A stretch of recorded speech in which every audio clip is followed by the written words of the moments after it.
الحمد لله نحمده ونستعينه من يهده الله فلا مضل له ومن يضلل فلا هادي له وأشهد أن لا إله إلا الله وحده لا شريك له وأشهد أن محمدا عبده ورسوله أما بعد فأعوذ بالله من الشيطان الرجيم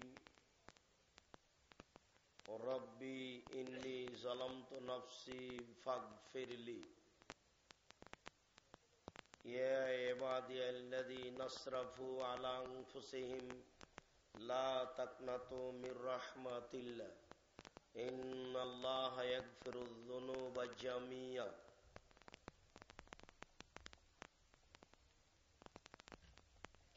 عن أنس رضي الله تعالى عنه قال قال رسول الله صلى الله عليه وسلم كل بني آدم خطاء خير الخطائين التوابون رواه أبو داود النسائي والترمذي وابن ماجه بسند صحيح عن أبي هريرة رضي الله تعالى عنه قال قال رسول الله صلى الله عليه وسلم يا أيها الذين آمنوا توبوا إلى الله فإني أتوب إلى الله في اليوم 100 مرة رواه البخاري ومسلم عن أبي ذر رضي الله تعالى عنه قال قال رسول الله صلى الله عليه وسلم قال الله تعالى يا عبدي يا عبادي أنكم تخطئون في الليل والنهار وأنا أغفر الذنوب جميعا فاستغفروني أغفر لكم رواه মুসলিম। সম্মানিত উপস্থিতি, প্রশংসা আল্লাহর জন্য, শান্তি অবতীর্ণ হোক আল্লাহর রাসূলের উপর সাল্লাল্লাহু আলাইহি ওয়াসাল্লাম। আজকের আমাদের এই সম্মেলনের দ্বিতীয় দিনে আলোচ্য বিষয় হচ্ছে তওবা ও ইস্তেগফার। মানুষ আল্লাহর নিকটে ক্ষমা চাইবে, আল্লাহর নিকটে তওবা করবে, এটা একটা মানুষের জীবনে গুরুত্বপূর্ণ কাজ। যেহেতু মানুষ মাত্রই ভুলের মধ্যে, পাপের মধ্যে, কাজেই মানুষের জীবনে একটা বড় কাজ হচ্ছে আল্লাহর দরবারে ক্ষমা চাওয়া। মানুষ যদি আল্লাহর দরবারে কেঁদে ক্ষমা চায় তাহলে আল্লাহ তার উপরে খুশি হন, আল্লাহ তাকে মাফ করে দেন। মূসা আলাইহিস সালাম একটি ভুল করে আল্লাহর দরবারে ক্ষমা চেয়েছিলেন। দুইজন মানুষ রাস্তার পাশে মারামারি করছিল, মূসা আলাইহিস সালাম একজনের পক্ষে হয়ে এক থাপ্পড় দিয়ে একজন লোককে মেরে ফেলেছিলেন। সেই দিন থেকে মূসা আলাইহিস সালাম বলতেছিলেন, রব্বি ইন্নী যালামতু নাফসি ফাগফিরলি, হে আমার প্রতিপালক, আমি আমার প্রতি অন্যায় করেছি, তুমি আমাকে মাফ করো। এই দোয়া তিনি মরা পর্যন্ত বলতে থেকেছেন। এরপরেও যখন তিনি বিচারের মাঠে উপস্থিত হবেন আর আমরা তার নিকটে উপস্থিত হব, তখন মূসা আলাইহিস সালাম বলবেন যে আমি তোমাদের কোনো উপকার করতে পারবো না। কেন? আমি আমার জীবনে একটা ভুল করেছি, এক থাপ্পড় দিয়ে একটা লোককে হত্যা করেছি। আমি জানি না আমার সেই পাপ ক্ষমা হয়েছে কিনা, আমি জানি না আমার যে কি হবে। আমার প্রতিপালক আমার উপরে এত রাগ করেছেন, এমন রাগ পূর্বেও করেননি, পরেও কোনোদিন করবেন না। আমার যে কি হয় তা আমি নিজেই বুঝি না। তিনি সব সময় বলতেন রব্বিগফির ওয়ারহাম, ওয়া আনতা খায়রুর রাহিমিন, হে আমার প্রতিপালক তুমি ক্ষমা করো, তুমি দয়া করো, তুমি বড় দয়াবান, তুমি বড় ক্ষমাবান। মূসা আলাইহিস সালাম এই ভুলের পরে তিনি এই দোয়া সর্বদা বলতে থেকেছেন। আল্লাহ তাআলা আদম আলাইহিস সালামকে জান্নাতের একটি ফল খেতে নিষেধ করলেন। জান্নাতের ফল হারাম ছিল না, হালাল ছিল, বৈধ। কিন্তু আসলে আল্লাহ দেখতে চাচ্ছিলেন যে আদম আলাইহিস সালাম আমাকে মান্য করতে পারে কিনা। যখনই আদম আলাইহিস সালাম বললেন এই গাছের ফল খেও না, তখন ইবলিস সুযোগ পেল। এবার দেখা যাবে কিভাবে তাকে ফল খাওয়ানো যায়। যদি নিষেধ না করতেন তাহলে ইবলিসের এখানে কাজ থাকতো না। ইবলিস চট করে আদম আলাইহিস সালামের সামনে এসে বলছে, আমি খুব ভালো মানুষ, আমার একটা উপদেশ শোনেন, আপনাকে জান্নাতে থাকতে দেবে না, এই জন্য এই ফল খেতে নিষেধ করেছে, আপনি ফলটা খান। আমি খুব ভালো মানুষ, আমি আপনাকে উপদেশ দিচ্ছি, আপনি আমার উপদেশ গ্রহণ করুন। তারপর সরে যায়, আবার আসে, আবার বলে, আবার সরে যায়, আবার আসে, আবার বলে। এইভাবে বলতে বলতে এক পর্যায়ে আদম আলাইহিস সালাম বুঝলেন ফলটা খাওয়া হোক, তাই খেয়ে ফেললেন। যেমন ফল খেয়ে ফেললেন তেমন আল্লাহ বললেন, আমি যে ফল খেতে নিষেধ করেছি কেন খেলে? সেই দিন থেকে আদম আলাইহিস সালাম বলা শুরু করলেন, রব্বানা যালামনা আনফুসানা, হে আমাদের প্রতিপালক, আমরা দুইজন আমাদের প্রতি অন্যায় করেছি। হে আমাদের প্রতিপালক, আমরা স্বামী স্ত্রী, আমরা দুইজন আমাদের প্রতি অন্যায় করেছি। রব্বানা যালামনা আনফুসানা ওয়া ইল্লাম তাগফির লানা ওয়া তারহামনা, আপনি যদি আমাদের দুইজনকে ক্ষমা না করেন, যদি আমাদের দুইজনের প্রতি দয়া না করেন, যদি আপনি আমাদের দুইজনকে ক্ষমা না করেন, যদি আপনি আমাদের দুইজনের প্রতি দয়া না করেন, লানাকুনান্না মিনাল খাসিরিন, তাহলে আমরা ক্ষতিগ্রস্ত পাপীদের অন্তর্ভুক্ত হয়ে যাব। এই দোয়া আদম আলাইহিস সালাম মরা পর্যন্ত বলেছেন। আপনি এক পাপ করার পরে ক্ষমা তো চান না, আর চাইলেও মনে করেন যে এতদিন পর্যন্ত ক্ষমা হলো না, আর কত দোয়া চাইব, আর কত ক্ষমা চাইব। বিচারের মাঠে যখন আমরা আদম আলাইহিস সালামের কাছে উপস্থিত হব, আমরা উপস্থিত হয়ে বলবো, ইন্নাকা আদম আবুন নাস, আপনি হচ্ছেন আদম, আপনি হচ্ছেন মানুষের পিতা। কাদ খালাকাকাল্লাহু বিয়াদিহি, আল্লাহ আপনাকে নিজ হাতে সৃষ্টি করেছেন। ওয়াসকানাকা জান্নাতাহু, আল্লাহ আপনাকে নিজের জান্নাতে রেখেছেন। ওয়াসদালাকা মালায়েকাতাহু, ফেরেশতা দিয়ে আপনাকে সিজদা করিয়ে নিয়েছেন। আপনি বড় সম্মানী মানুষ, আমরা বড় বিপদে, আপনি একটু আমাদের বিপদ থেকে উদ্ধার করবেন কি? আপনি বড় সম্মানী মানুষ, আপনি একটু আমাদের জন্য আল্লাহকে বলেন, আমরা যা আটকা পড়েছি আমাদের কি হবে? তখন আদম আলাইহিস সালাম বলবেন, শোনো, আল্লাহ আমাকে বলেছিলেন ফল খেও না, এরপরে আমি ফল খেয়ে ফেলেছি। ওই যে ভুল করেছি সেই ভুল আমার ক্ষমা হয়েছে কিনা আমি নিজেই জানি না। আমার প্রতিপালক আমার প্রতি রাগ করেছেন, যে রাগ করেছেন এই রাগ পূর্বে কোনোদিন করেননি, ভবিষ্যতেও কোনোদিন করবেন না। আমার যে কি হয় আমি তা নিজেই বুঝি না। আমি তোমাদের জন্য কোনো উপকার করতে পারবো না।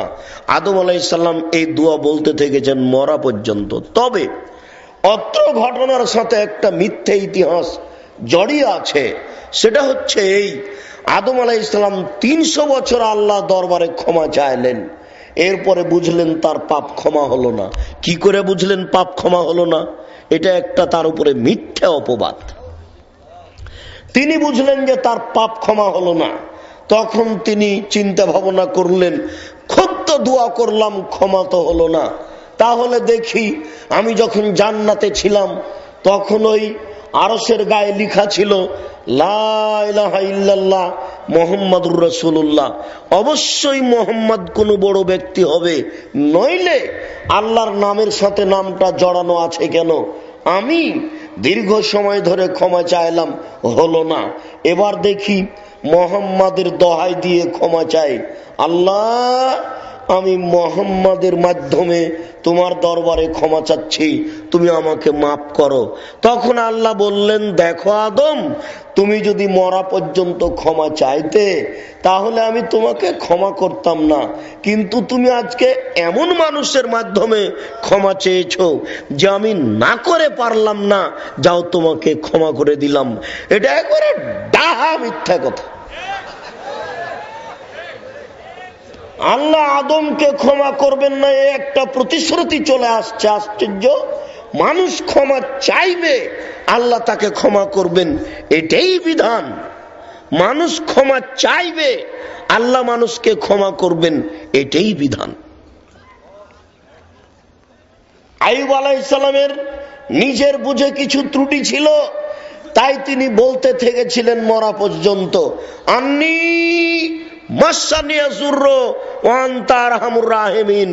প্রতিপালক, আমি বড় বিপদে, তুমি বড় দয়াবান।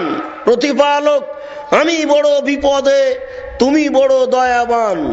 আমি ক্ষতির মধ্যে পড়েছি, তুমি আমাকে রক্ষা করো। আইয়ুব আলাইহিস সালাম মরা পর্যন্ত এই দোয়া পড়তে থেকেছেন ক্ষমা চাওয়ার জন্য। মহান আল্লাহ আমাদের বলেন,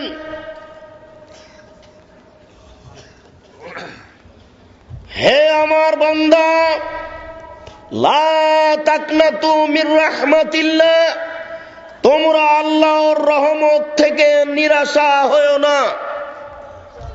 ইন্নাল্লাহা ইয়াগফিরুয যুনুবা জামিয়া, নিশ্চয় আল্লাহ তাআলা মানুষের সব পাপকে ক্ষমা করে দেন। মানুষকে ক্ষমা করাই তার কাজ। তার অনেক নাম রয়েছে, তার একটি নাম হচ্ছে গাফফার। তিনি খুব বেশি বেশি ক্ষমা করেন, তাই তিনি বলছেন, ইয়া ইবাদিয়াল্লাযীনা আসরাফু আলা আনফুসিহিম, হে আমার বান্দা, যারা নিজের প্রতি অত্যাচার করেছো, অন্যায় করেছো। পাপী নিজের প্রতি অত্যাচার করে। নিজের প্রতি অত্যাচার করে কিভাবে?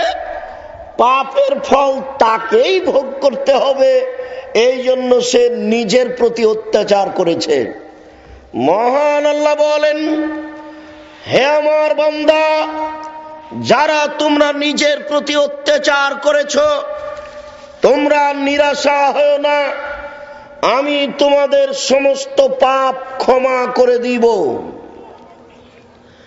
মহান আল্লাহ বলেন, ফালাম আন্নাহু লা ইলাহা ইল্লাল্লাহ, এই বিদ্যা অর্জন করো যে আল্লাহ ছাড়া কোনো মাবুদ নেই।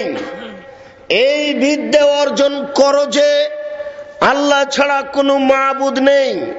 এটা জেনে নেওয়ার পরে ওয়াস্তাগফির লিযামবিক, তুমি তোমার পাপের জন্য আল্লাহর দরবারে ক্ষমা চাও। ক্ষমা চাই, তাদের প্রতি আল্লাহ খুশি হন। এই ছেলেরা, তোমরা দায়িত্ব পালন করো না কি? এখনো কিছু মানুষ চলাচল করতে দেখতে পাওয়া যাচ্ছে। যারা আপনারা রাস্তাঘাটে আছেন, দোকানপাটে আছেন, ঘুমন্ত অবস্থায় আছেন, সকল দিনই ভাই বোনকে চলাচল বন্ধ করে, কথাবার্তা বন্ধ করে, ক্রয় বিক্রয় লেনদেন বন্ধ করে, ঘুম বন্ধ করে গুরুত্বপূর্ণ আলোচনা শোনার জন্য জোরালোভাবে অনুরোধ করা হচ্ছে।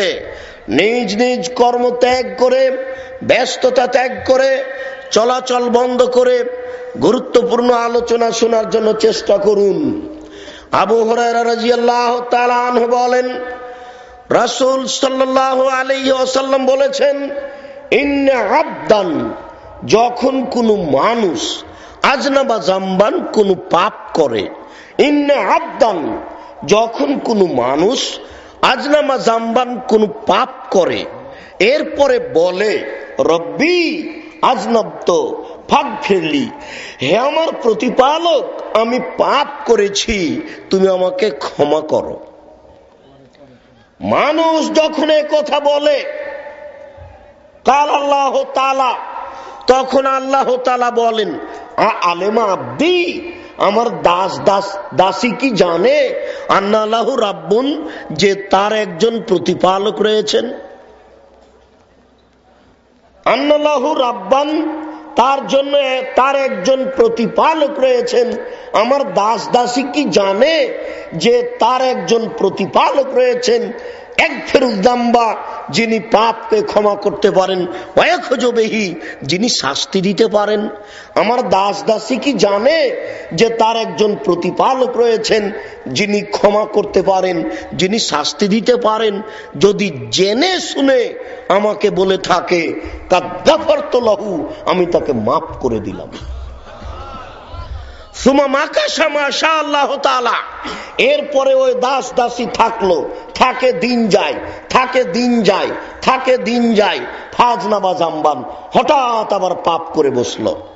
পাপ করার পরে বলল, রব্বি, হে আমার প্রতিপালক, আজনাবত, আমি পাপ করেছি,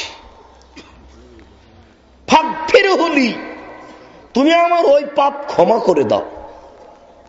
তখন আল্লাহ তাআলা বলেন, কাল আল্লাহ তাআলা, আল্লাহ তাআলা বলেন, আলেমা আব্দি, আমার দাসী কি জানে আন্না লাহু রাব্বান, তার একজন প্রতিপালক রয়েছেন। একফিরুজ্জাম্বা, যিনি পাপ ক্ষমা করতে পারেন, ওয়াখজবেহি, যিনি শাস্তি দিতে পারেন। জেনে শুনে কি বলছে? যদি জেনে শুনে বলে থাকে কাদ গাফারতু লাহু, আমি তাকে মাফ করে দিলাম। সুমা মাকাশা মাশা আল্লাহ তাআলা, এরপরে থাকে দিন যায়, থাকে দিন যায়, রাত্রি যায়, থাকে দিন যায়, রাত্রি যায়, ফাজনাবা জামবান, আবার কোনদিন পাপ করে বসলো। পাপ করার পরে বলে, রব্বি, হে আমার প্রতিপালক, আজনাবত, আমি পাপ করেছি, ফাগফিরহুলি, তুমি আমার ওই পাপ ক্ষমা করে দাও। তখন আল্লাহ তাআলা বলেন, আলেমা আব্দি, আমার দাসী কি জানে আন্না লাহু রাব্বান, তার একজন প্রতিপালক রয়েছেন। একফিরুদ্দাম্বা, যিনি ক্ষমা করতে পারেন, ওয়াখজবেহি, যিনি শাস্তি দিতে পারেন। যদি জেনে শুনে বলে আমি ক্ষমা করতে পারি, এটা যদি জেনে শুনে বলে আমি শাস্তি দিতে পারি, এটা যদি জেনে শুনে বলে কাদ গাফারতু লাহু, আমি তাকে মাফ করে দিলাম। আমি এইভাবে তাকে মাফ করতে থাকবো যত দিন পর্যন্ত আমাকে জেনে শুনে বলবে। তার জীবনে যদি শতবার এরকম ঘটে যায়, শতবার যদি আমাকে বলে, আমি তাকে শতবার ক্ষমা করব। দেশবাসী, পৃথিবীর মানুষ, রাসূলের এই বাক্য দ্বারা উল্টা কিছু বুঝবেন না যে তাহলে মানুষ পাপ করতে থাকবে, ক্ষমা চাইতে থাকবে, তাহলে পাপ করুক আর ক্ষমা করুক। এটা মূলত বলা উদ্দেশ্য নয়। এটা মূলত বলা উদ্দেশ্য যে আল্লাহর বড় দয়া, আপনি নিরাশা হয়েন না। আল্লাহর বড় দয়া, আপনি নিরাশা হয়েন না। আল্লাহর বড় দয়া, আপনি নিরাশা হয়েন না। এটা মূলত আল্লাহ তাআলা দেখাতে চাচ্ছেন। আনাস রাদিয়াল্লাহু তাআলা আনহু বলেন, রাসূল সাল্লাল্লাহু আলাইহি ওয়াসাল্লাম বলেছেন, কুল্লু বানি আদম খাত্তা, প্রত্যেক আদম সন্তানই পাপী। আদম সন্তান পাপ করে না এরকম কোন মানুষ পৃথিবীতে নেই। আল্লাহর নবী বলেছেন, আত্তাকিও আন্নাকিও, পরহেজগার সেই ব্যক্তি যার ভিতরে চারটে জিনিস নেই। আল্লাহর নবী বলেছেন পরহেজগার সেই ব্যক্তি যার ভিতরে চারটে জিনিস নেই। এক, লাইসমা ফিহে, পাপ নেই। পাপ নেই এমন মানুষ পৃথিবীতেই নেই। তাহলে আল্লাহ রাসূল বললেন যে পাপ নেই। পাপ নেই মানে পাপ হলেই ক্ষমা চাই, এই ব্যক্তির পাপ নেই। ওয়ালা বাগিয়ে, যার সীমা লঙ্ঘন নেই। চারটে জিনিস নেই যার, সেই হলো পরহেজগার। এক, পাপ নেই যার, মানে পাপ হলেই ক্ষমা চাই। দুই, ওয়ালা বাগিয়ে, সীমা লঙ্ঘন নেই যার। বড় সীমা লঙ্ঘন, তার বাড়িটাই দখল করে নিলেন জোর করে। ছোট সীমা লঙ্ঘন, মরিচ কিনছিলেন, দাঁড়িপাল্লা হয়ে গেছে, 100 মরিচ নেবেন, একটা মরিচ হাতে আছে, এই মরিচটা কোথায় রাখবেন? যদি আপনার পাল্লায় রাখেন তাহলে আপনি সীমা লঙ্ঘনকারী, যদি আপনার ব্যাগে রাখেন আপনি সীমা লঙ্ঘনকারী। এই মরিচটা ওই লোকের ডালিতে তার পাল্লায় রেখে দিতে হবে, আপনি নিজের ভিতরে নিতে পাবেন না। যদি নেন তাহলে এটা হবে সীমা লঙ্ঘন। তিন, ওয়ালা গিল্লা, আমানতের খিয়ানত নেই যার, সেই হলো পরহেজগার। চার, ওয়ালা হাসাদা, হিংসা নেই যার, সেই হলো পরহেজগার। চারটে জিনিস নেই যার, সেই হলো পরহেজগার। চারটে জিনিস নেই যার, সেই হলো পরহেজগার। এক, পাপ নেই যার। দুই, সীমা লঙ্ঘন নেই যার। তিন, আমানতের খেয়ানত নেই যার। চার, হিংসা নেই যার। অত্র হাদিসে একটি বাক্য রয়েছে, পাপ নেই যার। পাপ নেই কার? পাপ সবার আছে। তাহলে আল্লাহ রাসূল বলছেন আদম সন্তান প্রত্যেকেই পাপী। পাপ নেই যার, কিভাবে তাহলে হলো? পাপ হলে ক্ষমা চাই, এই ব্যক্তির পাপ নেই। আল্লাহর নবী বলছেন খায়রুল খাত্তাইনাত তাওয়াবুন, সবচেয়ে ভালো পাপী হচ্ছে ওই ব্যক্তি যে ব্যক্তি পাপ করে ক্ষমা চায়। তো পাপী তো সবাই, ভালো কে? পাপী তো সবাই, ভালো কে? বিভিন্ন দিক দিয়ে মানুষ পাপ করে। কেউ জেনা করে, কেউ চুরি করে, কেউ ডাকাতি করে, কেউ গীবাত করে, কেউ বদনাম করে, কেউ পরনিন্দা করে, নানান ভাবে মানুষ পাপ করে। মানুষের পাপের অসংখ্য পথ। যেমন আপনি এমনিতে বড় পাপী, এই যে প্যান্টটা টাকনুর নিচে রেখেছেন, আপনি একজন মহা পাপী, অথচ এতে আপনার কোনো নাই, ইচ্ছা নেই। ইচ্ছা নেই মানে এটা যে পাপ, এটা আমি করছি, এটা আপনি বুঝেন না, এটা আপনার একটা গতি। অথচ এটা এত বড় পাপ, এটা এত বড় পাপ, এটা এত বড় পাপ, যাদের সাথে আল্লাহ কিয়ামতের মাঠে কথাই বলবেন না। আল্লাহর নবী বলছেন ইন্না লিল্লাহি মিআ রাহমা, আল্লাহর নিকটে ছিল 100টি দয়া। আল্লাহর নিকটে ছিল 100টি দয়া। আনজালা মিনহা রাহমাতান ওয়াহিদা, তার একটি দয়া আল্লাহ মানুষের মাঝে, জিনের মাঝে, পশু প্রাণীর মাঝে ভাগ করে দিয়েছেন। একটি দয়ার ভাগ পেয়ে মানুষ তার মেয়েকে আদর করে চুমা খায়। একটি দয়ার ভাগ পেয়ে মানুষ তার ছেলেকে আব্বু বলে ডাকে। একটি দয়ার ভাগ পেয়ে গাভী তার বাচ্চাকে জিভা দিয়ে চাটে। একটি দয়ার ভাগ পেয়ে মুরগি তার বাচ্চাকে আদর করে ডাকে। একটি দয়ার ভাগ পেয়ে বাঘ তার বাচ্চাকে আদর করে ডাকে। একটি দয়ার ভাগ পেয়ে সাপ তার বাচ্চাকে আদর করে ডাকে। আল্লাহ তাআলা 99টি দয়া নিজের কাছে রেখেছেন। ইয়ারহামু বিহা আলা ইবাদিহি ইয়াউমাল কিয়ামা, এই 99টা দয়া দিয়ে আল্লাহ বিচারের মাঠে তার বান্দাকে ক্ষমা করবেন। এর পরেও 3 শ্রেণীর মানুষের সাথে কথা বলবেন না, তারা কত বড় পাপী। তার এক শ্রেণীর মানুষ হচ্ছে টাকনুর নিচে পায়জামা লুঙ্গি পরে যারা। মানুষ বিভিন্ন ভাবে পাপ করে, তার একটা পাপ যেটা মানুষ সহজেই করে, কিছুই মনে করে না। আল মুসবেল আল মান্নান, দ্বিতীয় পাপটা মানুষ কিছুই মনে করে না, সেটা একটা স্বাভাবিক। সেটা কি? খোটা দেওয়া। রাজশাহী চাঁপাই নবগঞ্জের ভাষাতে অন্যা দেওয়া, তুলনা দেওয়া, খোটা দেওয়া। বুঝতে পারলেন কিনা? একটা মানুষকে 10,000 টাকা কর্জ দিয়েছেন, তারপরে একটা কাজ করতে বলেছেন, করেনি, চট করে বলে ফেললেন যে 10,000 টাকা কালকে দিলাম, এই উপকারটা ভুলে গেলে। একই বলা হয় তুলনা দেওয়া। আপনি এটাকে কিছুই মনে করেন না, চট করে বলে ফেললেন, অথচ এটা এত বড় পাপ যে বিচারের মাঠে আল্লাহ আপনার সাথে কথা বলবেন না। আর তৃতীয় পাপ হচ্ছে আল মুনাফিকু সিলাতাহু বিল হালাফিল কাযিব, মিথ্যা কথায় ব্যবসা করা। প্রায় মানুষই মিথ্যা কথায় ব্যবসা করে। প্রায় মানুষই বলে যে আল্লাহর কসম এই কাপড়টা এত টাকাতে কিনা আছে, এমনিতেই বলে ফেলছে।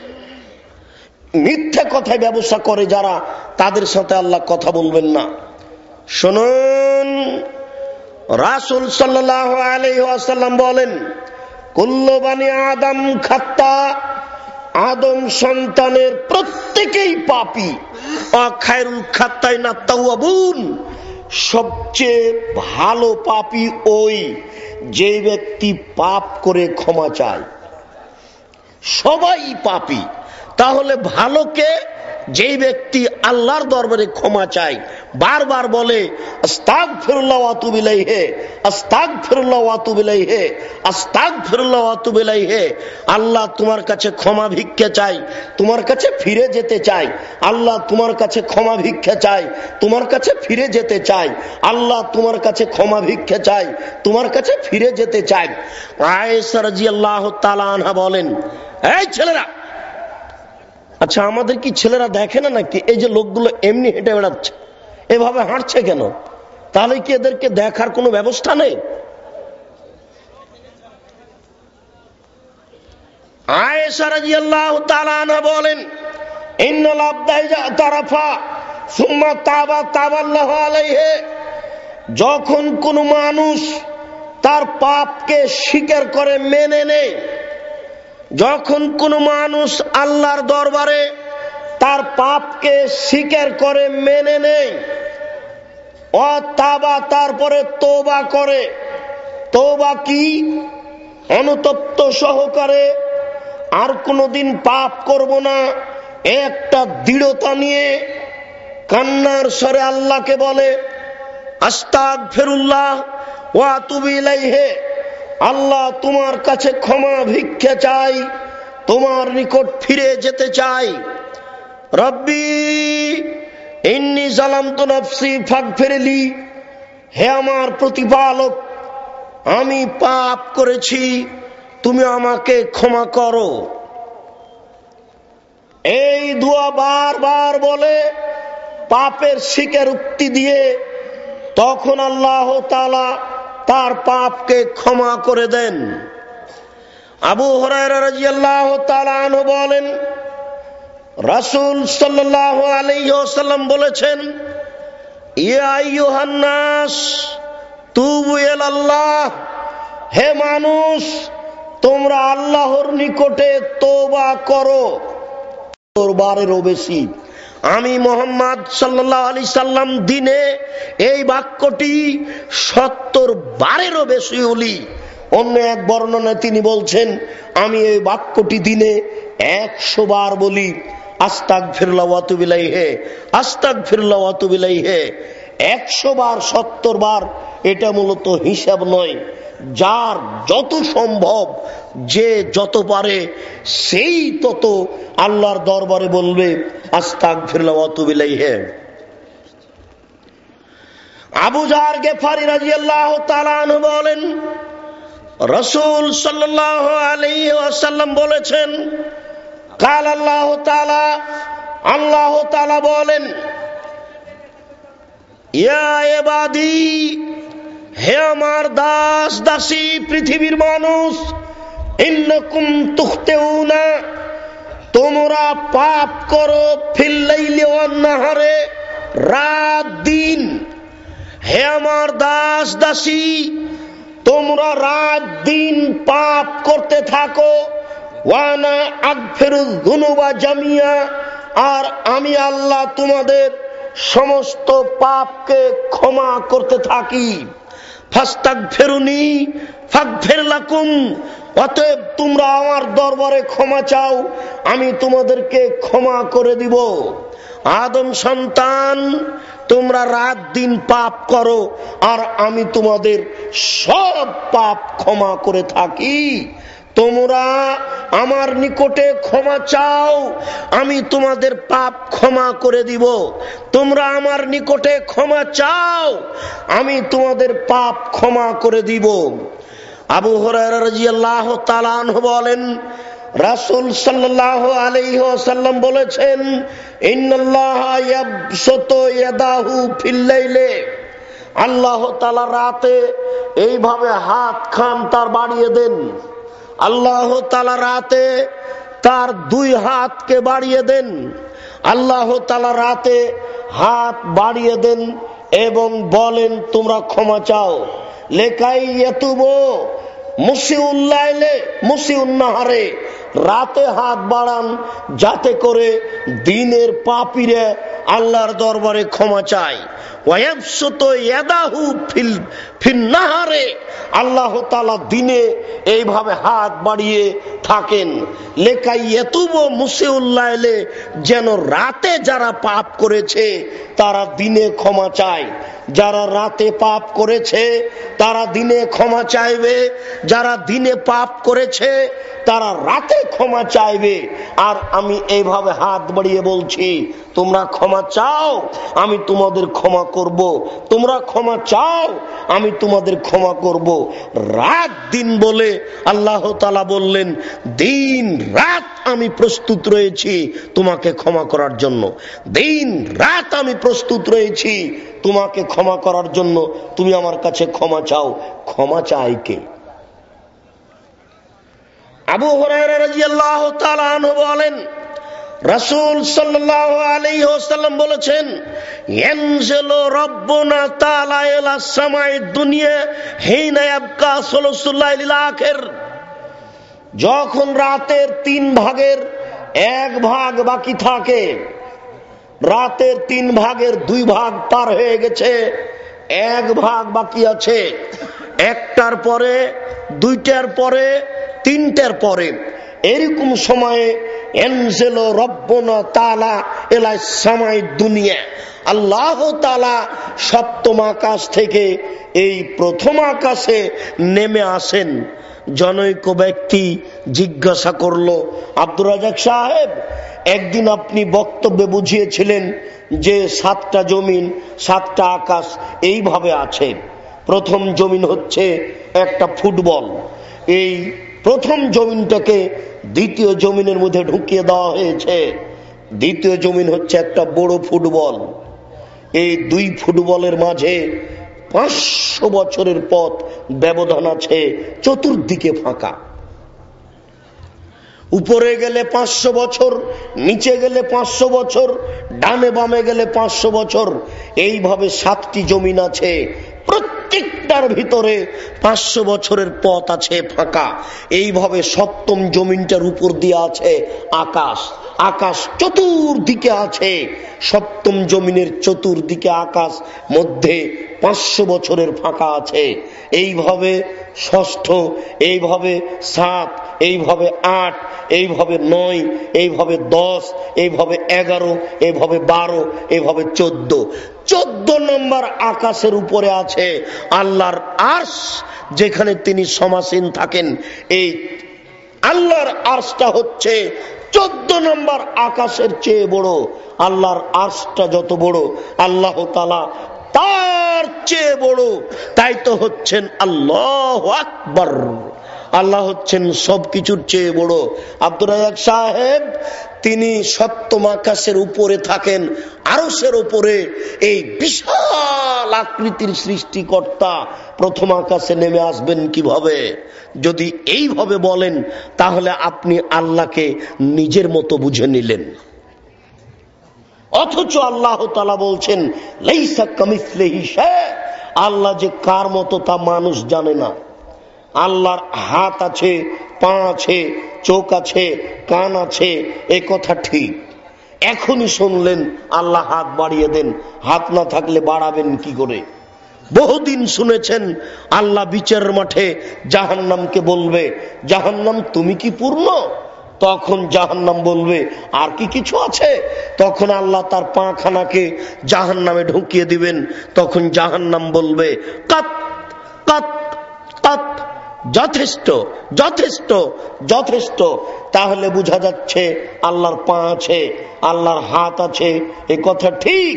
পা আছে এ কথা ঠিক, কান আছে এ কথা ঠিক, চোখ আছে এ কথা ঠিক, কিন্তু লাইসা কামিসলিহি শাই, কার মতো এটা মানুষ জানে না, তার মতো। অতএব তিনি সপ্তম আকাশের উপরে থাকেন তার মতো, প্রথম আকাশে নেমে আসেন তার মতো, আমার আপনার মতো নয়। যারা বলে আল্লাহ সর্বত্র বিরাজমান, তাদের আকীদা ভালো নয়, তাদের আকীদা ঠিক নয়, তাদের আকীদা সংশোধন করতে হবে। আল্লাহ সব জায়গায় থাকেন না, আল্লাহ থাকেন সপ্তম আকাশের উপরে। সবাই বলে যখন তখন যে যাই করো উপরওয়ালা জানছে, তাহলে তারও ধারণা আল্লাহ উপরে আছেন। শুনুন, আল্লাহ তাআলা প্রত্যেক রাতের শেষে যখন 3 ভাগের 2 ভাগ পার হয়ে যায়, ওই সময়ে তিনি সপ্তম আকাশ থেকে প্রথম আকাশে নেমে আসেন। নেমে এসে বলেন মায়াদুনি ফাস্তাজিবা লাহু, কে আমাকে ডাকে আমি তার ডাকে সাড়া দিব। মায়াস্তাগফিরুনি ফাগফির লাহু, মায়াসালুনি ফাউতিয়াহু, কে আমার কাছে কিছু চাই, যে যা চাই আমি তাকে তাই দিয়ে দিব। মায়াস্তাগফিরুনি ফাগফির লাহু, কে আমার কাছে ক্ষমা ভিক্ষা চাই আমি তাকে ক্ষমা করে দিব। আল্লাহ তাআলা সপ্তম আকাশ থেকে প্রথম আকাশে নেমে এসে ফজর পর্যন্ত এইভাবে চিৎকার করতে থাকেন, আদম সন্তান কে আমাকে ডাকে আমি তার ডাকে সাড়া দিব, কে আমার কাছে কিছু চাই, যে যা চাই আমি তাকে তাই দিয়ে দিব, কে আমার কাছে ক্ষমা চাই আমি তাকে ক্ষমা করে দিব। দুঃখজনক হলেও সত্য, আদম সন্তান বড় নিমুখ হারাম, টিভিটা বন্ধ করেছে রাত 2টায়, ঘুম থেকে উঠে রাত সকাল 8টায়। কত তার নোংরা নীতি! এই জন্য আল্লাহ রাসূল বলেছেন এশার সালাতের পরে ঘুমিয়ে যেতে হবে। এশার সালাতের পরে ঘুমিয়ে গিয়ে রাত 2টায় 3টায় উঠে আল্লাহকে ডাকতে হবে, বলতে হবে রব্বি ইন্নী যালামতু নাফসি ফাগফিরলি, হে আমার প্রতিপালক আমি ভুল করেছি তুমি আমাকে মাফ করো। রব্বিগফিরলি ওয়ালি ওয়ালিদাইয়া, হে আল্লাহ তুমি আমাকে মাফ করো, আমার বাপ মাকে মাফ করো। রব্বানা আতিনা ফিদ দুনিয়া হাসানাতাও ওয়া ফিল আখিরাতি হাসানা ওয়া কিনা আযাবান নার, হে আল্লাহ তুমি আমাকে ইহকালে কল্যাণ দাও, পরকালে কল্যাণ দাও, তুমি জাহান্নাম থেকে বাঁচাও। আল্লাহুম্মা গফির লিআবি ওয়ারফা দারজাতাহু ফিল মাহাদিন ওয়াফসালাহু ফি কবরিহি ওয়া নাব্বির লাহু ফিহি, আল্লাহ তুমি আমার বাপকে ক্ষমা করো, তাকে উচ্চ মর্যাদা দান করো, তুমি তার কবরকে প্রশস্ত করো, তুমি তার কবরকে আলোকিত করো। এই রাতে উঠে 2টায় উঠে 3টায় উঠে আল্লাহর দরবারে 2 রাকাত সালাত আদায় করে বারবার বলতে থাকেন নিজের জন্য, ছেলে মেয়ের জন্য, রাব্বির হামহুমা কামা রাব্বায়ানি সাগীরা, হে আমার প্রতিপালক তুমি আমার বাপ মাকে দেখো এইভাবে যেভাবে আমাকে বাল্য অবস্থায় দেখেছিল। আপনি রাত 3টায় উঠে 2 রাকাত সালাত আদায় করে বাপ মায়ের জন্য বলতে থাকেন আল্লাহুম্মা গফির লাহু, আল্লাহ তুমি তাকে ক্ষমা করো, ওয়ারহামহু তুমি তার প্রতি রহমত নাযিল করো, ওয়াফিহি তুমি তাকে মাফ করো, ওয়াফানহু তুমি তার প্রতি নিরাপত্তা অবতীর্ণ করো, ওয়াকরিম নুজুলাহু তুমি তাকে দামি সম্মানী খাদ্য খেতে দাও, ওয়াসমাদ খালাহু তুমি তার থাকার জায়গা প্রশস্ত করে দাও, ওয়াগসিলহু বিল মাই ওয়াসাল জল বারাদ তুমি তাকে ঠান্ডা স্বচ্ছ পানি দিয়ে ধুয়ে পরিষ্কার করে দাও। কামানা কায়তা সবল আবিজমিনা দানাস, যেমন ভাবে সাদা কাপড়কে ময়লা থেকে ধুয়ে পরিষ্কার করা হয়। ওয়াবদলহু দারান খায়রান মিন দারিহি, আল্লাহ দুনিয়াতে যেই বাড়ি ছিল তার চেয়ে সুন্দর বাড়ি দাও। আহলান খায়রান মিন আহলিহি, আমার বাপের দুনিয়াতে যেই পরিবার ছিল তার চেয়ে সুন্দর পরিবার দাও। ওয়াজাওজান জাওজান খায়রান মিন জাওজিহি, দুনিয়াতে যে স্ত্রী ছিল তার চেয়ে সুন্দরী স্ত্রী দাও। আদখিলহুল জান্নাহ, তুমি তাকে জান্নাতে প্রবেশ করাও। ওয়াইজহু মিন আযাবিল কবর, তুমি তাকে কবরের শাস্তি থেকে বাঁচাও। ওয়া মিন আযাবিন নার, তুমি তাকে জাহান্নামের শাস্তি থেকে বাঁচাও। আল্লাহুম্মা গফির লিহাইয়িনা, আল্লাহ যারা আমাদের জীবিত তাদের তুমি ক্ষমা করে দাও। অমাইয়েতেনা, যারা আমাদের মারা গেছে তাদের তুমি ক্ষমা করে দাও। ও শাহেদেনা, যারা জানাজায় উপস্থিত হতে পারেনি তাদের তুমি ক্ষমা, যারা জানাজায় উপস্থিত হয়েছে তাদের তুমি ক্ষমা করে দাও। ও গায়েবেনা, যারা জানাজায় উপস্থিত হতে পারেনি তাদের তুমি ক্ষমা করে দাও। ও সাগিরেনা, যারা আমাদের ছোট তাদের তুমি ক্ষমা করে দাও। ও কাবিরেনা, যারা আমাদের বড় তাদের তুমি ক্ষমা করে দাও। ও দাকারেনা, যারা আমাদের পুরুষ তাদের তুমি ক্ষমা করে দাও।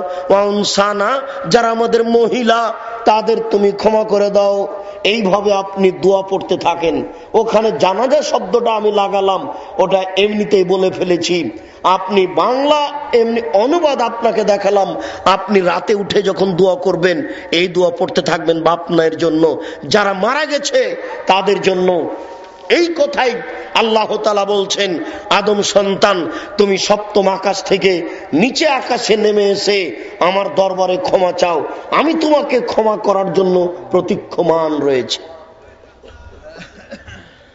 আবু হুরায়রা রাদিয়াল্লাহু তাআলা আনহু বলেন, রাসূল সাল্লাল্লাহু আলাইহি ওয়াসাল্লাম বলেছেন, লাল্লাহু আসাদ্দু ফারহান মিন তাওবাতি আবদিহি হিনা ইয়াতুবু মিন আহাদিকুম, নিশ্চয় আল্লাহ তাআলা কোন ব্যক্তি যখন আল্লাহর দরবারে তওবা করে তখন তার উপরে খুশি হয়ে যান ওই ব্যক্তির চেয়ে। শুনুন, নিশ্চয় আল্লাহ তাআলা কোন ব্যক্তি যখন তওবা করে তার উপরে খুশি হয়ে যান ওই ব্যক্তির চেয়ে। নিশ্চয় আল্লাহ তাআলা কোন ব্যক্তি যখন তওবা করে তার উপরে খুশি হয়ে যান ওই ব্যক্তির চেয়ে। কোন ব্যক্তি? কানা আলা রাহিলাতিহি ফি আরজিন ফালাত, যে ব্যক্তি ছিল তার আরোহীর ওপরে একটা বিশাল ফাঁকা জায়গায়, তার সওয়ারির উপরে ছিল একটা বড় ফাঁকা জায়গায়। ফানফালাতাত মিনহু, হঠাৎ করে তার ওই সওয়ারিতে, তার ওই বাহনটা তার থেকে পালিয়ে গেল। ওয়ালাইহা তামুহু ওয়া শারাবুহু, ওই বাহনের উপরে ছিল তার খাদ্য, তার পানি। সে চিন্তা করলো এখন আমি পায়ে হেঁটে যেতে পারবো না আমার বাড়ি, 10 দিন লাগবে যেতে, কথার কথা। 10 দিন আমি না খেয়ে বাঁচবো না। 15 দিন লাগবে যেতে, কথার কথা। 15 দিন তো আমি না খেয়ে বাঁচবো না। এমন একটা ফাঁকা জায়গায় রয়েছি যে আমি এখন না খেয়ে বাড়ি পর্যন্ত পৌঁছিতে পারবো না। খাদ্য আর পানি উটের উপরে আছে, খাদ্য এবং পানি বাহনের উপরে আছে। সে বাহন পালিয়ে গেছে, আমার এখন বাঁচার পথ কি? আয়েশা মিনহা, সে ব্যক্তি বাহন থেকে নিরাশা হয়ে গেল, উট থেকে নিরাশা হয়ে গেল। আতা শাজারাতান, সে একটা গাছের পাশে আসলো। ফাস্তাজা ফিজিল্লেহা, সেই গাছের ছায়ার নিচে শুয়ে গেল। সে গাছের পাশে আসলো, গাছের নিচে আসলো এবং গাছের ছায়ার নিচে শুয়ে গেল। ও আয়েশা মিন রাহিলাতিহি, এবং বাহন থেকে, সে তার সওয়ারি থেকে নিরাশা হয়ে গেল। নিরাশা হয়ে সে পড়ে আছে, শুয়ে আছে। ফাবাইনামা কাজালেক, এইভাবে থাকতে থাকতে ফায়জাহা কায়মাতুন ইনদাহু, হঠাৎ করে ওই বাহনটা পাশে দেখে দাঁড়িয়ে আছে। হঠাৎ করে বাহন পাশে দাঁড়িয়ে আছে। ফা খাজা খেতামাহু, চট করে সে তার ফা খাজা খেতামাহা, সে চট করে তার লাগামটা ধরে নিল। লাগামটা ধরে নিয়ে বলছে, আল্লাহুম্মা, হে আল্লাহ, ইন্নাকা আবদি ওয়া আনা রাব্বু, হে আল্লাহ আমি হচ্ছি তোমার প্রতিপালক আর তুমি হচ্ছ আমার দাস। হে আল্লাহ আমি হচ্ছি তোমার প্রতিপালক আর তুমি হচ্ছ আমার দাস। ফাক্তা ফি সিদ্দাতিল ফারহে, সে খুশিতে বাক্য উল্টিয়ে দিয়েছে। এই লোকটা যত খুশি হয়েছে তার বাহন পেয়ে মানুষ যখন তওবা করে আল্লাহ তার উপরে এর চেয়ে অনেক অনেক অনেক বেশি গুণে খুশি হন। কি দিয়ে বুঝায় আপনাকে তওবা ইস্তেগফার? কি দিয়ে বুঝায় আপনাকে ক্ষমা চাওয়ার পথ? যদি হাদিসটা বুঝাতে পারতাম তাহলে জাতি তার পাপের জন্য আল্লাহর কাছে ক্ষমা চাইতো, তাহলে মানুষ তাহলে পাপ ছেড়ে দিয়ে আল্লাহর দরবারে ক্ষমা চাইতো। যারা অত্যাচার করেছে, নবীর নামে বদনাম করেছে, তারা অন্তত বন্ধ করে আল্লাহর দরবারে ক্ষমা চাইতো। কিন্তু তারাকে আমরা জানাতে পারলাম না, তারাও জানতে পারলো না, এমনি পশুর মতো থেকে গেল, দিন কাটাচ্ছে। এই ধরনের বহু মানুষ যাদেরকে কাছে আমরা দাওয়াত পৌঁছাতে পারলাম না। এই হাদিস 1400 বছর থেকে হাদিসেই পড়ে থাকলো, আমরা জাতির সামনে পেশ করতে পারলাম না। আবার আপনাকে ভালো করে বোঝানোর চেষ্টা করি, শুনুন।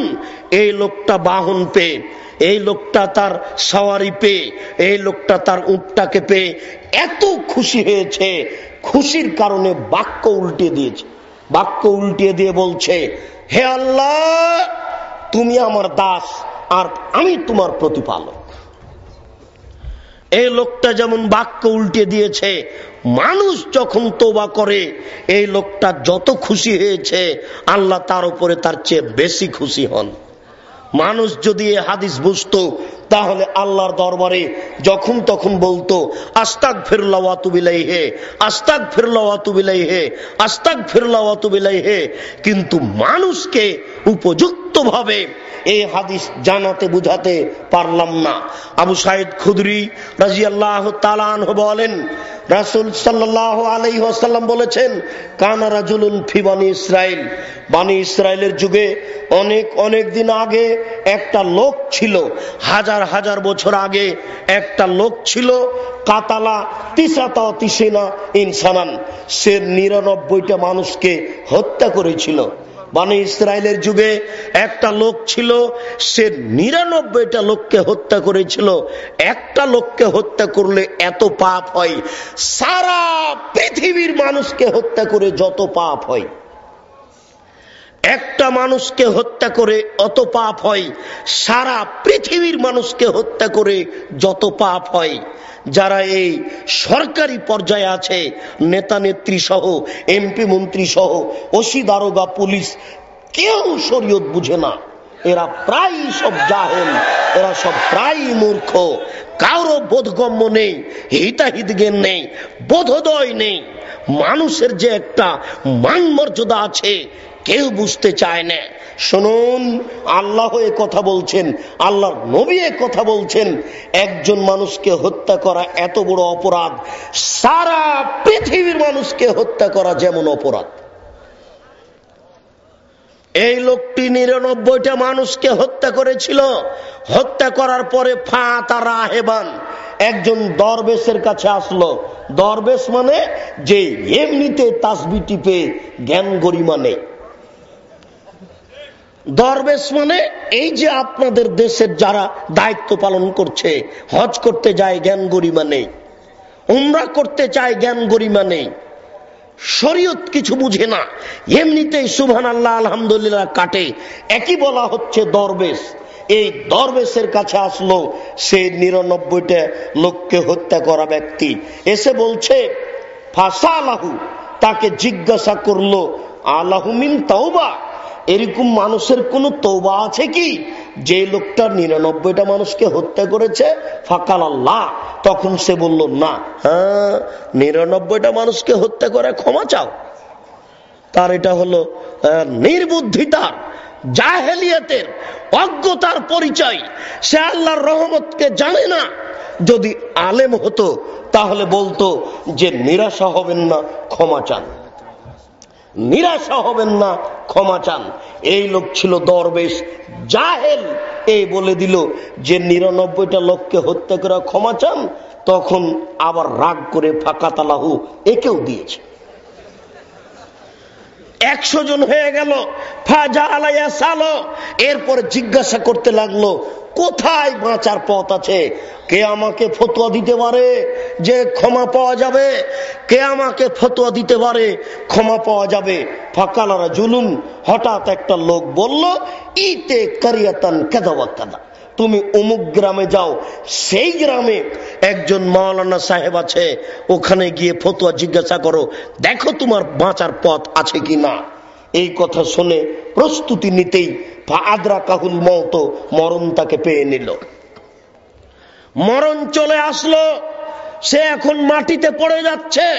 ফান্না সাদরাহু নাহওয়াহা, মাটিতে পড়ে যাওয়ার সময়তে তার বুকটাকে ওই গ্রামের দিকে ঠেলে দিয়ে আল্লাহকে বলতে চাচ্ছে, আল্লাহ আমি 100টা মানুষকে হত্যা করেছি, সেটা ভিন্ন কথা, আমি বুকটাকে ওই গ্রামের দিকে ঠেলে দিয়ে তোমাকে বলতে চাচ্ছি, আমি মূলত ক্ষমা চাই।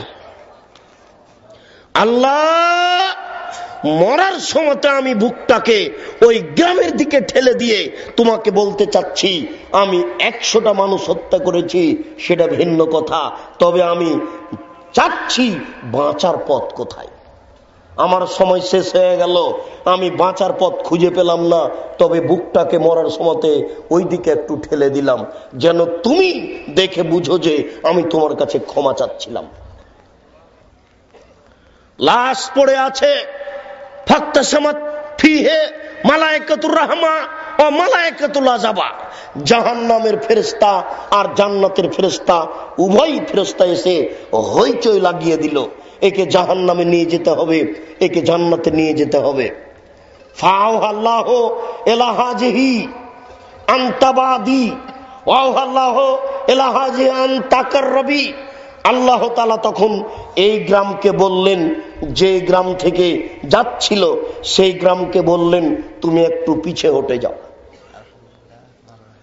যে গ্রামের দিকে যাচ্ছিল সেই গ্রামকে আল্লাহ বললেন যে তাকাররবি, তুমি একটু আগিয়ে আসো। এরপরে আল্লাহ তাআলা বললেন, কিসমা বাইনাহুমা, এবার তোমরা মাপো তো, দেখো তো কত দূর গেছে আর কত দূর আছে। ফেরেশতা কিন্তু জানেন না যে ঘটনা আল্লাহ এইরূপ করছেন। আল্লাহ ফেরেশতাকে মাপতে লাগিয়ে দিয়েছেন। এরপরে আল্লাহ বলছেন, গ্রাম যেটা থেকে যাচ্ছিল পিছে সরে দাও, গ্রাম যেই দিকে যাচ্ছিল তুমি আগিয়ে আসো। জড় বস্তু কথা শুনে আদম সন্তান বড় নিমুখ হারাম কথা শুনে না।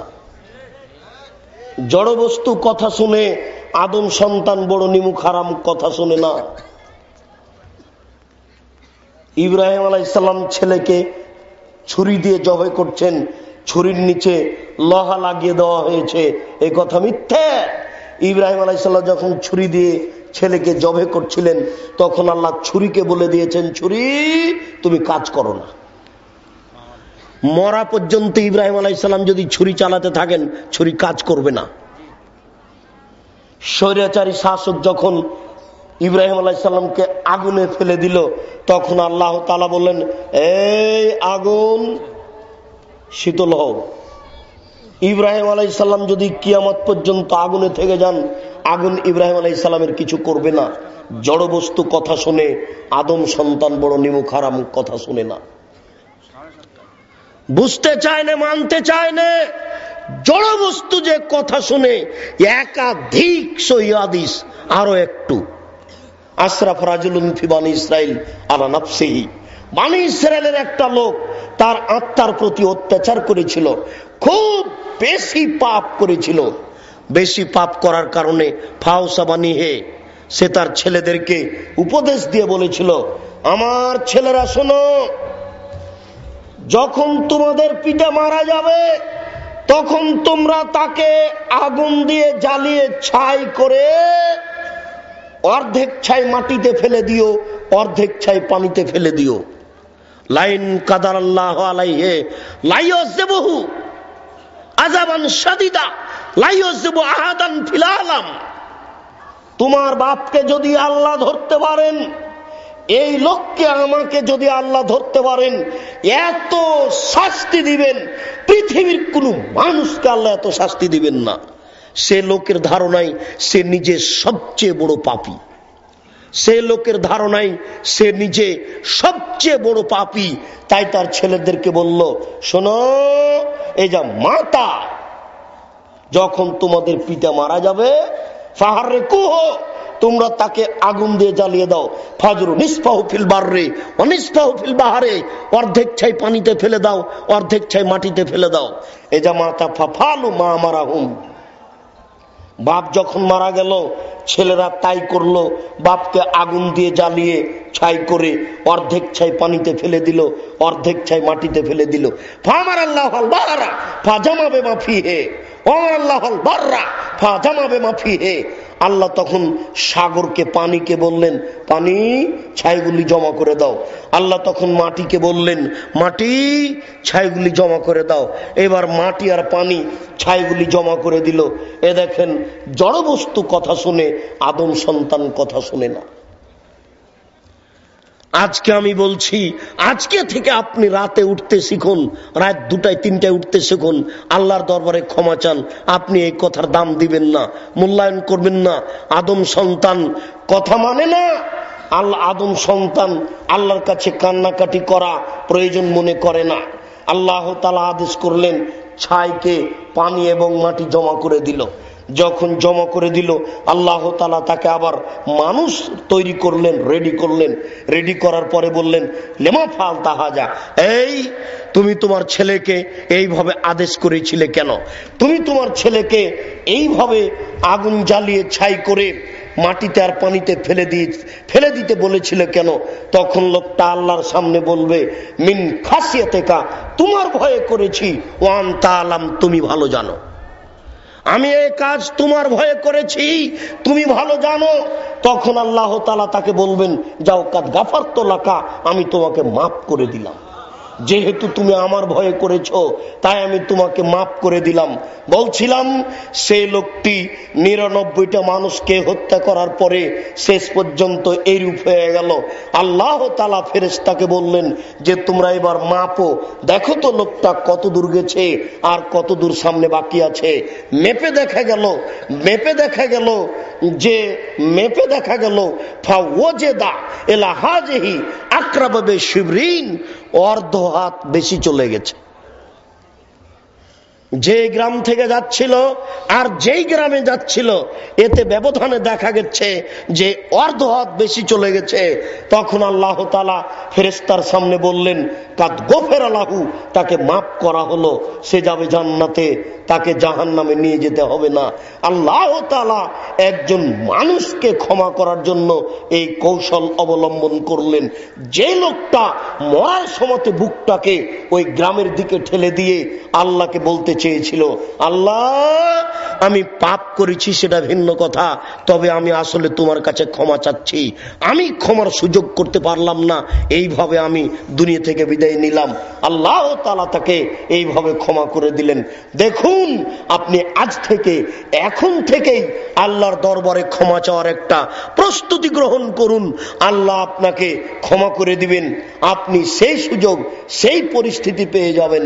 বলছিলাম, সাদ্দাদ ইবনে আউস ইবনে সাদ্দাদ রাদিয়াল্লাহু তাআলা আনহু বলেন, রাসূল সাল্লাল্লাহু আলাইহি সাল্লাম বলেছেন, সাইয়্যিদুল ইস্তিগফার ইয়াকুলুল আব্দ, ক্ষমা চাওয়ার জগতে সবচেয়ে গুরুত্বপূর্ণ দোয়া, ক্ষমা চাওয়ার জগতে সবচেয়ে দামি দোয়া, ক্ষমা চাওয়ার সর্দার, ক্ষমা চাওয়ার জগতে সবচেয়ে গুরুত্বপূর্ণ দামি দোয়া আল্লাহ রাসূল বলছেন যে বান্দা বলে, সেটা হচ্ছে এই, আল্লাহুম্মা আনতা রাব্বি, হে আল্লাহ তুমি আমার প্রতিপালক, লা ইলাহা ইল্লা আনতা, তুমি ছাড়া কোনো মাবুদ নেই, খালাক্তানি, তুমি আমাকে সৃষ্টি করেছো, ওয়া আনা আবদুক, আমি হচ্ছি তোমার দাস, ওয়া আনা আলা আহাদিক, আমি তোমার অঙ্গীকারের উপরে রয়েছি, ওয়াদাকা মাস্তাতাতু, আমি এই ওয়াদা, এই অঙ্গীকার সম্ভবপর বহাল রাখার চেষ্টা করব। আউযু বিকা মিন শাররি মা সানাতু, আমার জীবনে যত অন্যায় করেছি সব অন্যায়ের জন্য আমি তোমার কাছে আশ্রয় চাচ্ছি, তোমার কাছে আমি বাঁচতে চাচ্ছি, অন্যায় থেকে তোমার কাছে আমি ভিক্ষা চাচ্ছি, তুমি আমাকে রক্ষা করো। আবু আলাকা বিনিমাতাকা আলাইয়া, তুমি আমার উপরে যত অনুগ্রহ করেছো এটা আমি স্বীকার করছি, অর্থ সম্পদ দিয়েছো আমি এটা স্বীকার করছি। আবু বিজামবিক, আমি আমার পাপকে স্বীকার করছি। ফাগফিরলি, হে আল্লাহ তুমি আমাকে ক্ষমা করো। ইন্নাহু লা ইয়াগফিরু যুনুবা ইল্লা আনতা, নিশ্চয় তুমি ছাড়া পাপ কেউ ক্ষমা করতে পারে না, নিশ্চয় তুমি ছাড়া পাপ কেউ ক্ষমা করতে পারে না, নিশ্চয় তুমি ছাড়া পাপ কেউ ক্ষমা করতে পারে না। অতএব এই পরিস্থিতিতে তোমার দরবারে ক্ষমা চাচ্ছি, দয়া করে তুমি আমাকে ক্ষমা করো। আবু হুরায়রা রাদিয়াল্লাহু তাআলা আনহু বলেন, রাসূল সাল্লাল্লাহু আলাইহি সাল্লাম বলেছেন, যখন কোনো বান্দা বলে আস্তাগফিরুল্লাহাল্লাযী লা ইলাহা ইল্লা হুয়াল হাইয়ুল কাইয়ুম আতুবু ইলাইহি, আস্তাগফিরুল্লাহাল্লাযী, আমি ওই সত্তার কাছে ক্ষমা চাচ্ছি যিনি ছাড়া কোনো মাবুদ নাই, তিনি হচ্ছেন চিরঞ্জীবী, তিনি হচ্ছেন চিরস্থায়ী। এই বলে যখন মানুষ ক্ষমা চায় তখন আল্লাহ তার পাপকে ক্ষমা করে দেন। সে যুদ্ধের মাঠ থেকে পালিয়ে গেলেও সে ক্ষমা চায়। শুনুন সম্মানিত উপস্থিতি, নিরাশার কিছু নেই। আনাস রাদিয়াল্লাহু তাআলা আনহু বলেন, রাসূল সাল্লাল্লাহু আলাইহি সাল্লাম বলেছেন, আল্লাহ তাআলা বলেন, ইয়া ইবনে আদম, হে আদম সন্তান, আল্লাহ তাআলা বলেন, ইয়া ইবনে আদম, হে আদম সন্তান, মা দাওয়াতানি ওয়া রাজাউতানি, যতক্ষণ পর্যন্ত তুমি আমার কাছে ক্ষমা চাও এবং আশা রাখো, তুমি যতক্ষণ পর্যন্ত আমার কাছে ক্ষমা চাও এবং আশা রাখো, ফাস্তাগফিরুনি, তুমি আমার কাছে ক্ষমা চাও, গাফারতু লাকা, আমি তোমাকে ক্ষমা করে দিলাম। ওমা উবালি, আমি পরোয়া করি না তুমি কত বড় পাপী, তুমি আমার কাছে ক্ষমা চাও, আমি তোমাকে ক্ষমা করে দিব, আমি পরোয়া করি না তুমি কত বড় পাপী। আরেকটি বাক্য, ইবনে আদম লাউ বালাগাত যুনুবুকা আনানাস সামায়ে, যদি তোমার পাপ বেশি হতে হতে হতে হতে আকাশ পর্যন্ত পৌঁছে যায়, যদি তোমার পাপ বেশি হতে হতে হতে হতে আকাশ পর্যন্ত পৌঁছে যায়, তারপরে যদি তুমি আমার কাছে ক্ষমা চাও, তাহলে গাফারতু লাক, আমি তোমাকে ক্ষমা করে দিব। ওয়ালা উবালি, আমি কোনো পরোয়া করি না তুমি কত বড় পাপী, আমি কোনো পরোয়া করি না তুমি কত বড় পাপী। তোমার পাপ বেশি হতে হতে যদি আকাশ পর্যন্ত পৌঁছে যায়, আমি সব পাপ ক্ষমা করে দেব। আল্লাহ তাআলা বিচারের মাঠে বলবেন, হাদিসে কুদসি, ইয়া ইবনে আদম লা আতাইতানি বিকুরাবিলার যে খাতায়া সুম্মা লাকিতানি লা তুশরিক বি লা শায়ান লা আতাইতুকা বিকুরাবিহা মাগফিরা। হে আদম সন্তান, শুনে রাখো, আজকে বিচারের মাঠে যদি আকাশ জমিন পরিমাণ পাপ নিয়ে উপস্থিত হও, হে আদম সন্তান, আজ যদি বিচারের মাঠে আকাশ জমিন পরিমাণ পাপ নিয়ে উপস্থিত হয়েছো, ওয়ালা তুশরিক বি শায়, আমার সাথে বিন্দুমাত্র শরীক করনি, তোমার শিরকের কোনো পাপ নাই, লা আতাইতুকা বিকুরাবিহা মাগফিরা, তো আমি এই পরিমাণ ক্ষমা নিয়ে উপস্থিত হলাম, যাও তোমাদের সব পাপ ক্ষমা করে দিলাম। সম্মানিত উপস্থিতি, বিচারের মাঠে শিরকের পাপ ক্ষমা হবে না। এছাড়া যদি আপনার ঈমান থাকে তাহলে আপনার পাপ ক্ষমা হবে। আপনি নিরাশা হবেন না, আজ থেকেই আল্লাহর দরবারে ক্ষমা চান এবং আশাবাদী হন। নিরাশা হবেন না, আল্লাহর দরবারে ক্ষমা চান, আল্লাহর দরবারে ক্ষমা চেয়ে কান্নাকাটি করে পাপকে দুনিয়া থেকেই মুছে নিয়ে বিদায় নেওয়ার চেষ্টা করেন। আল্লাহ আমাদের কবুল করুক, আল্লাহুম্মা আমিন। আল্লাহ, আমাদের যারা মারা গেছে তুমি তাদের কবরের শাস্তি মাফ করো, আমরা যারা অসুস্থ তুমি তাদের আরোগ্য দান করো, আমরা যারা বেঁচে আছি তুমি তাদেরকে তোমার রাসূলের পদ্ধতি অনুযায়ী চলার তৌফিক দান করো। এই দাবি, এই দাওয়া, এই দোয়া তোমার দরবারে রেখে আজকের সংক্ষিপ্ত আলোচনা এখানে শেষ করলাম। সুবহানাকা আল্লাহুম্মা ওয়া বিহামদিকা আশহাদু আল্লা ইলাহা ইল্লা আনতা আস্তাগফিরুকা ওয়া আতুবু ইলাইক। আসসালামু আলাইকুম ওয়া রাহমাতুল্লাহ।